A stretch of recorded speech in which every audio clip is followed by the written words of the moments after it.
Brooks' college buddies say he was a druggie and a binge drinker, throwing money around to win friends. Classmates claim he was a slacker trust fund kid with a seemingly never-ending supply of coke and booze. The assistant DA says Nicholas, this guy here, has a violent history and rocky relationships with his own family.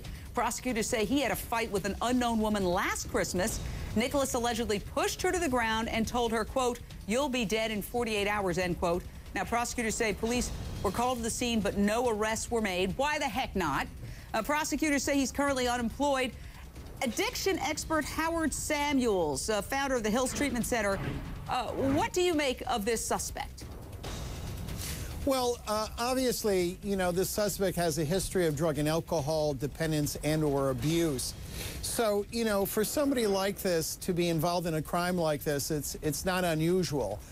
Whenever you have horrific crimes like this, you know, somebody is always usually involved with drugs, like the victim being high on Xanax and coming in and being in a bathtub. I mean, it just goes hand in hand with drug abuse. It's just very sad. So you're saying that it could be a drug overdose. I mean, that's the whole issue here. Is it possible that he roughed her up, and despite having roughed her up and maybe strangling her, that she was alive when he left, and then because she had Xanax, she ended up in the pool, in the tub, and then ODs or drowns in the tub? I mean, at that point, right. Can he still be... Very possible, Jane. I mean, Xanax is a very dangerous drug, and when you abuse it, you know, you pass out. I mean, you're like drunk in itself, especially if you're drinking alcohol with Xanax. It's a very dangerous combination. So, you know, this woman definitely could have drowned because she was OD'd with the Xanax. That's why he's charged with attempted murder. Yeah, Howard Samuels, she's doing Xanax. He is known as a party boy, trust fund baby, who often, according to published reports, I don't know, and he and his attorney are invited on any time, well, certainly his attorney, he's behind bars right now, but his attorney's invited on any time to tell their side.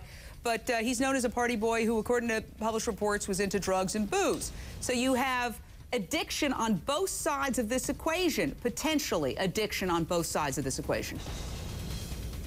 Well, Jane, I mean, water seeks its own level, okay? I mean, obviously, both of these people are into drugs, and, you know, and I think that's sort of like the main theme here. You know, when there are drugs involved, horrible things happen. And that's what's so sad, is that, you know, so many people in this country just abuse drugs left and right, and this is what happens, is a death of a horrible, a beautiful young woman who had a great future. Very sad. And it also shows you that... Go ahead. Yeah, Jen, I want to jump in here and say, yeah, we don't know that Sylvie was abusing Xanax. She could have been prescribed Xanax for a psychiatric condition. So I think we're jumping to a I mean, come on. That's, saying, I mean, that's one ridiculous. at a time. That's absolutely ridiculous. I mean, obviously, if she comes in the hotel room, she doesn't even know her room, and she's staggering, she's abusing Xanax. I mean, come on. You don't know that it's Xanax. To know that. Just that report itself, I know. It could have been one at a time. alcohol. You have to talk one at a time. Well, you're not supposed to take alcohol and Xanax at the same time. And let's be real here. You're not supposed to take... Go ahead. You're not supposed to take them at the same time, Jane. You're absolutely correct. But on the other hand, I think to jump to the conclusion that this woman is a Xanax addict is just... It's not being fair to her. I mean, clearly, no one said she was a Xanax. One at a time. Okay, Michael Musto, obviously, let's go back to the whole nightlife issue. We can't say, but the toxicology test will tell the results of what was in her system. But obviously, prescription pills, and we have 5 seconds, are a huge problem in the New York nightlife scene, yes?